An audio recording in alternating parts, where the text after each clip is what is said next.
పొజిషన్లో ఉన్నారో, ఎవరి పొజిషన్లో ఉందో ఆ పొజిషన్లో ఉన్న వారికే పాస్బుక్ ఇచ్చే అవకాశాన్ని ఈ చట్టంలో కల్పించాము. ఇలా 1, 2, 3 కాదు, సుమారు 27, 28 అంశాలని ఈ భూభారత చట్టం ద్వారా సామాన్య ప్రజలకి చెప్పులు అరిగిందాకా మీరు ఎంఆర్ఓ ఆఫీసుకో, ఆర్డీఓ ఆఫీసుకో, కలెక్టర్ ఆఫీసుకో, ఇంకా నా ఆడబిడ్డల మెడలో ఉన్న మంగళసూత్రాలన్నీ హైకోర్టుకో పోవాల్సిన పరిస్థితి ఈ చట్టం వల్ల లేదు. మీ గ్రామానికే మన రెవెన్యూ అధికారులు వస్తారు. గతంలో ఇందాక అక్క చెప్పినట్లు అప్లికేషన్ గా నాడు 1000 రూపాయలు తీసుకునేది. ఈనాడు మీరు 1000 రూపాయలు కాదు కదా, మీ అప్లికేషన్ కూడా మన కలెక్టర్ గారే ప్రింట్ చేసి మీకు ఇస్తాడు. 1 రూపాయి మీరు పెట్టాల్సిన అవసరం లేదు. ఇలా ఎలా అయితే సమ్మలు పెట్టామో ప్రతి రెవెన్యూ గ్రామానికి నా రెవెన్యూ అధికారులే వచ్చి కూర్చుంటారు.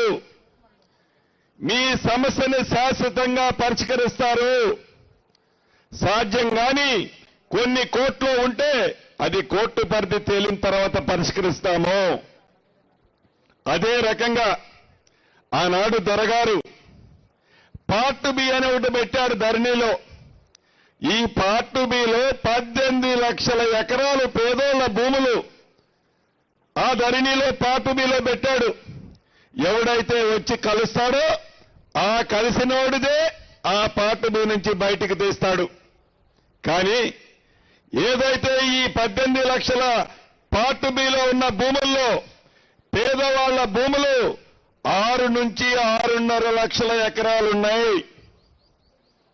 ఆ భూములని ఈ భూభారతి స్కీము ద్వారా, ఈ భూభారతి 2025 చట్టం ద్వారా తప్పకుండా పరిష్కారం ఈనాడు కనుగోబడుద్ది.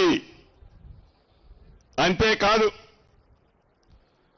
అర్ధరాత్రి ఆనాటి దొరగారికి మైండ్లోకి ఒక ఆలోచన వచ్చింది. ఎవరో ఒక విలేజ్ సెక్రటరీ, విలేజ్ విఆర్ఓ మాట వినలేదని వారు చెప్పిన వారికి ఆ భూమి బదలాయించలేదని వారికి అర్ధరాత్రి వారి మనసులో తోచింది ఏదైతే ఉందో దాన్ని దృష్టిలో పెట్టుకొని సుమారు 23,000 మంది విఆర్ఓ వ్యవస్థని అర్ధరాత్రి రద్దు చేసి నడి రోడ్డు మీద ఆనాడు ఆ దొరవారు పడేశాడు. మీరు ఒక్క నిమిషం ఆలోచించండి. ప్రతి గ్రామంలో ప్రైవేటు భూములతో పాటు గవర్నమెంట్ భూములు ఉంటాయి. అది రెవెన్యూ భూములు కావచ్చు, దేవాదాయ భూములు కావచ్చు, వక్ఫ్ బోర్డు భూములు కావచ్చు, ఆనుకొని ఉన్న ఫారెస్ట్ భూములు కావచ్చు. ఈ ప్రభుత్వ భూములు కాపాడటానికి ఈనాడు నావాడు నాదుడు అనేవాడు గ్రామంలో ఒకటి ఉండటం అవసరమా కాదా అనేది ఆనాటి దొరవారికి కనీసం ఇంగిత జ్ఞానం కూడా లేకపోయా.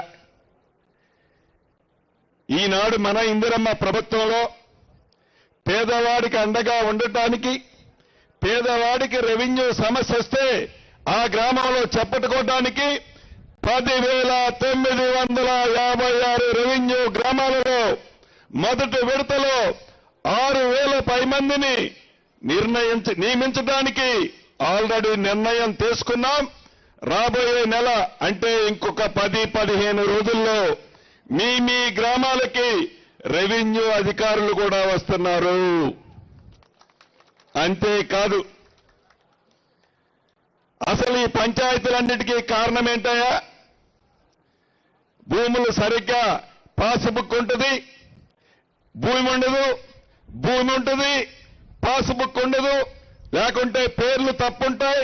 ఇంటి పేరు బదులు సీతారామ, ఇంటి పేరు బదులు సీత అని పడితే అది ఒక బూతు. ఇలా ఈ బూతులని అడ్డం పెట్టుకొని మేమే ఈ పని చేస్తున్నామని ఆ పింకు కలర్ వారు ఏదైతే తాపత్రయపడుతూ ఏదైతే అద్భుతమైన చట్టాన్ని చేశామని ఒక చట్టం చేస్తే ఆ చట్టము ప్రజలకు ఉపయోగపడేదానిలాగా, పేదవాడికి ఉపయోగపడేదానిలాగా, ఆ చట్టము పేదోడికి ఒక చుట్టంలాగా ఉంటది. ఆ చట్టం